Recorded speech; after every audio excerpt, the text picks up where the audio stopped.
here that really knows their Rhone varietals. David Gates, president of the Rhone Rangers Board of Directors. He's also the vice president of vineyard operations at Ridge Vineyards in Cupertino, I believe, is on the line with us. Welcome to the program, David.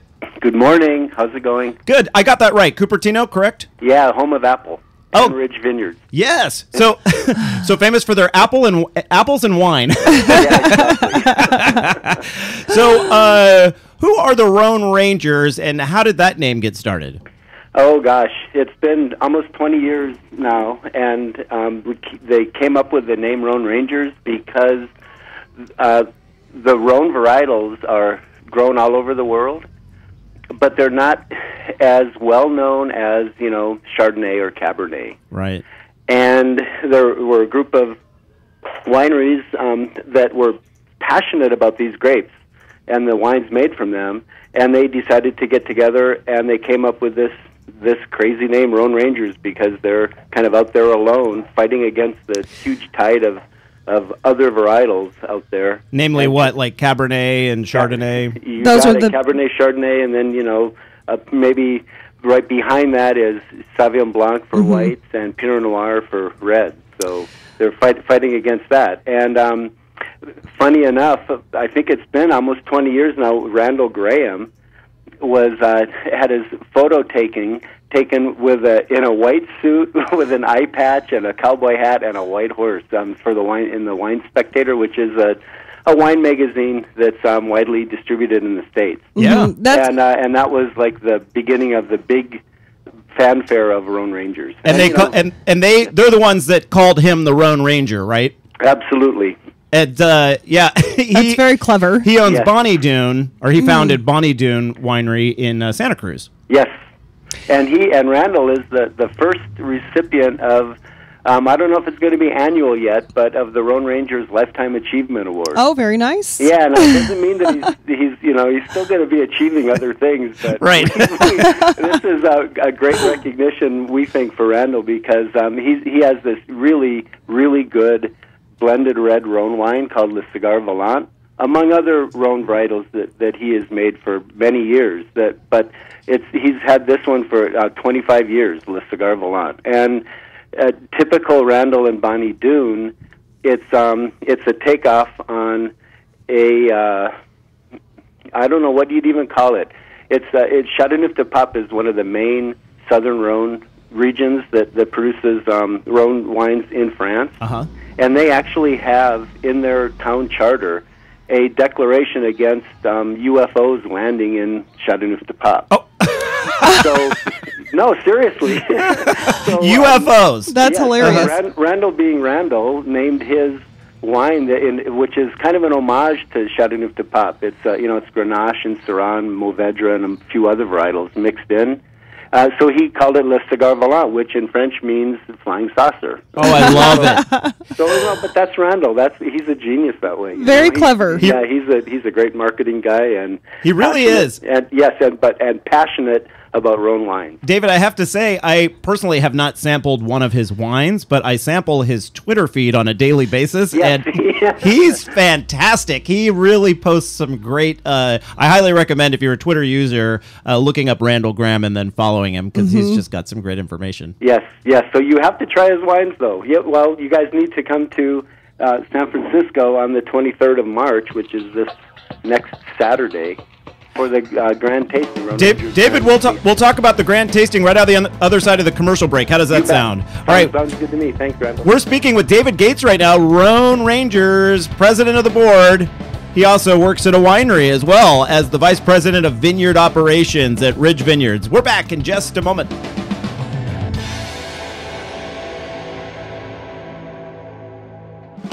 California business owners, entrepreneurs, farmers, authors, and other professionals, this message is for you. We're looking to highlight those of you who give back to the community, care about the environment, and have the health of our state as part of your business model or focus. Our new California Love website is in the beta testing phase. So, during the next few months, we're offering free listings to qualified people or business entities. It's a win-win situation. You help populate our site with quality, locally owned California companies, and we help direct customers to your business or product. Simply head over to CALUV.com.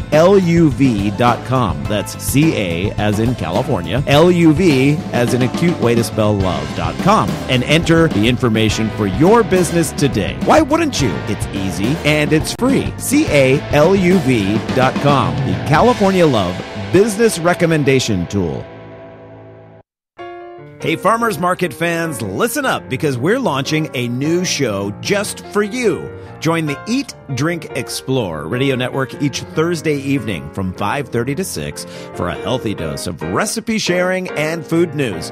We broadcast our show live from the historic downtown San Luis Obispo Farmers Market, but the information shared is designed for anyone who has a love of fresh, seasonal produce and locally made artisan treats. So whether your favorite market is located at San Francisco's Ferry Plaza in downtown Santa Monica, or if you're simply a member of a CSA, you'll love our weekly Market Fresh, available live each Thursday evening at eatdrinkexplore.com. And if you missed the show, follow our updates on Facebook and Twitter for links to the recipes shared, video from the show, and other great information. Eat, Drink, Explore Radio's Market Fresh, helping perfect your California flavor. Sweet dreams are made of these. Who am I to decide? This is Annie Lennox of Eurythmics for RAD.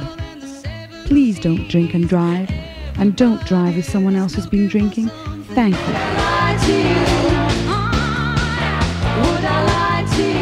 A public service announcement brought to you by the U.S. Department of Transportation, RAD, the National Association of Broadcasters, and the Ad Council.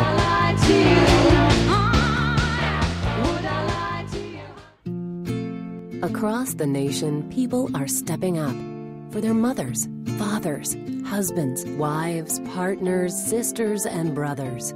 They're leading the way and walking to end Alzheimer's, the sixth leading cause of death in the nation. Together, we can reclaim the future. Walk to end Alzheimer's. Start a team. Join a team. Go to alz.org.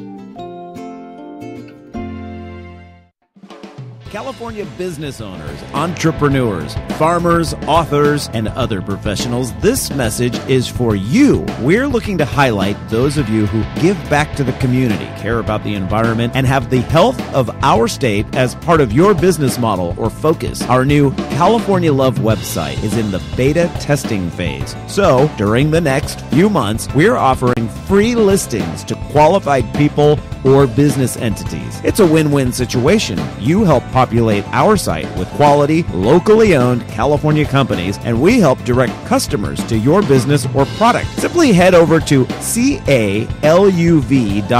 That's CA as in California, LUV as in a cute way to spell love.com, and enter the information for your business today. Why wouldn't you? It's easy and it's free. CALUV.com, the California Love Business Recommendation Tool.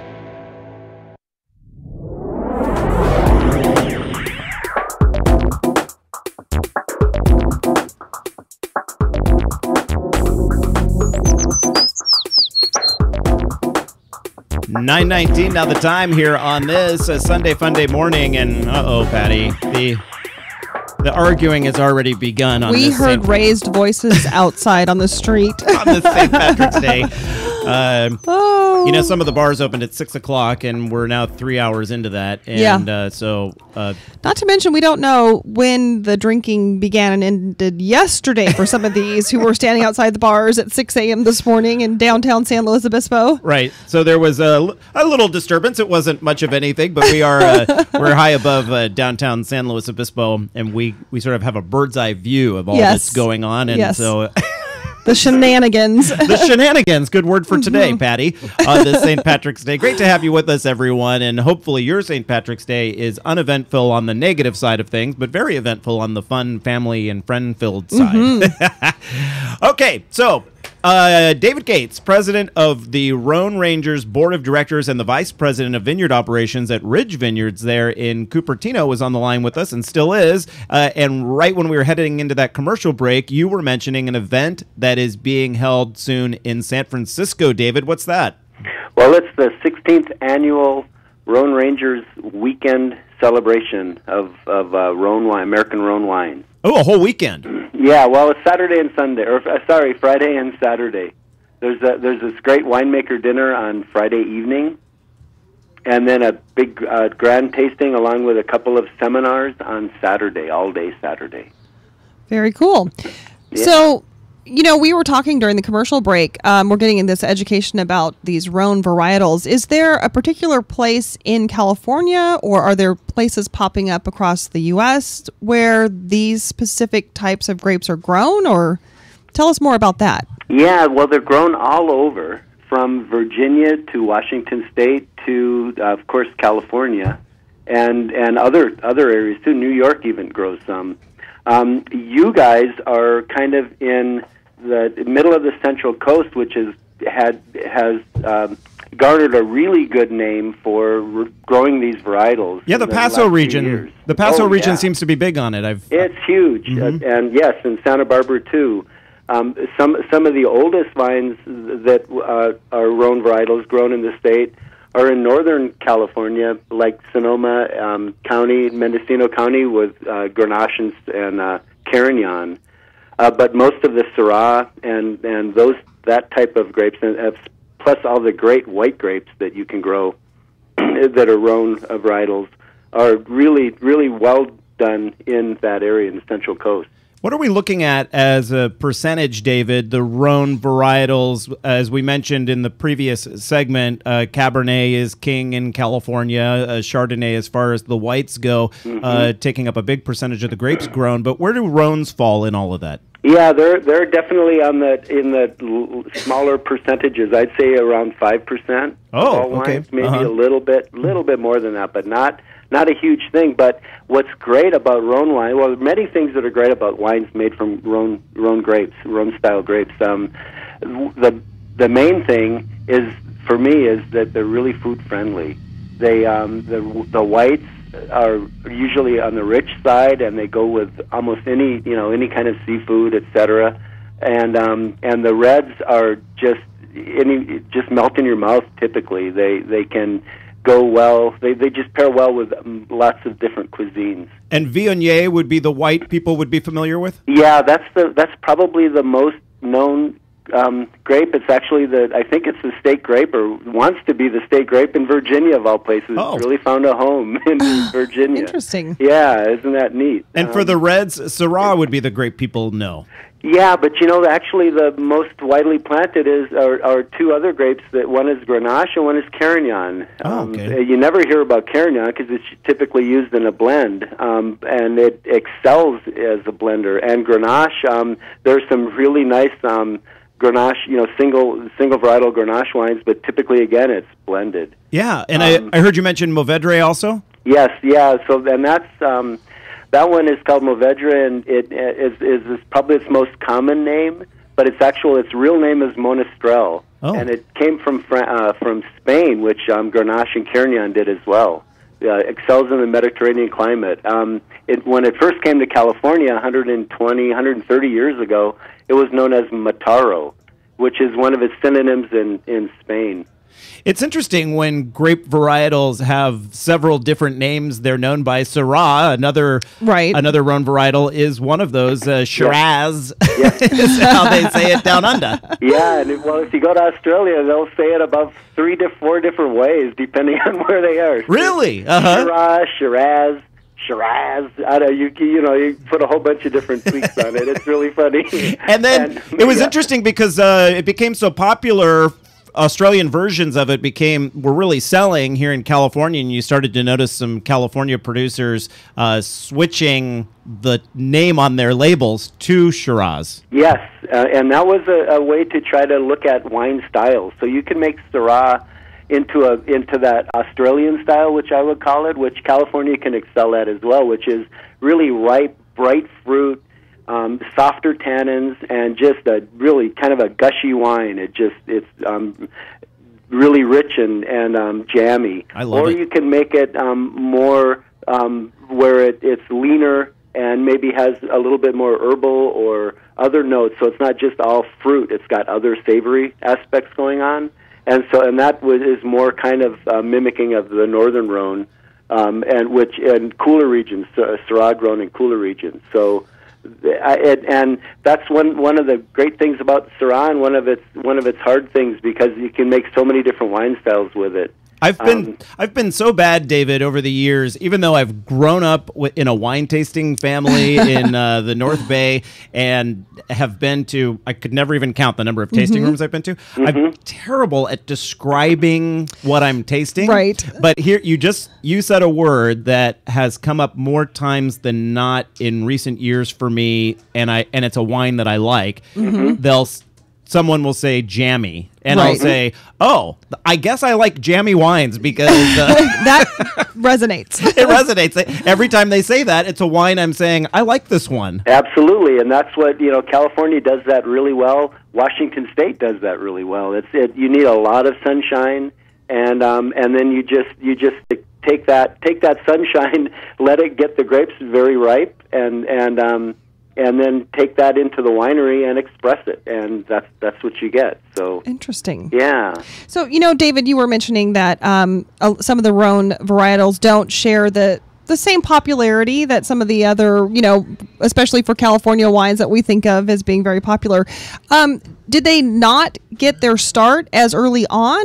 What accounts for that? Were they late bloomers? Because we have the Mediterranean climate you were mentioning. Yeah, it's hard to say, because I think the only grape that's actually recognized as being older than Syrah, as to picking a varietal, is Pinot Noir. Pinot Noir is at least it was probably older than 2,000 years when it was kind of discovered. Syrah, we think, is about 2,000 years old, plus or minus.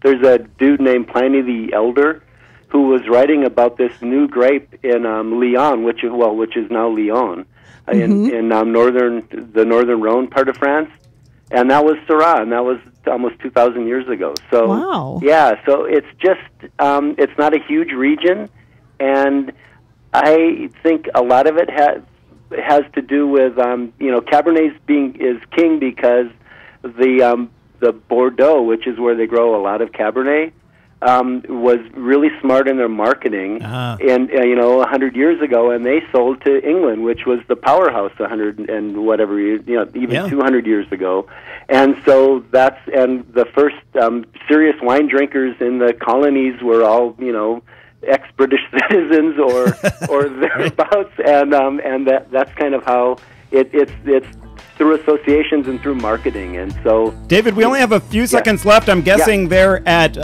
Ridge Vineyards you specialize in Rhone varietals. Yes, we do. We have a little bit of Syrah and a Carignan, a varietal Carignan, and a Syrah Grenache blend that we like to make. Small amount of, but we love it. Well, David Gates, president of the Rhone Rangers Board of Directors and vice president of vineyard operations at Ridge. More information at rhonerangers.org. Thanks for joining us. Yeah, thank you, Randall. Thank you, Patty. Thanks for having me on. California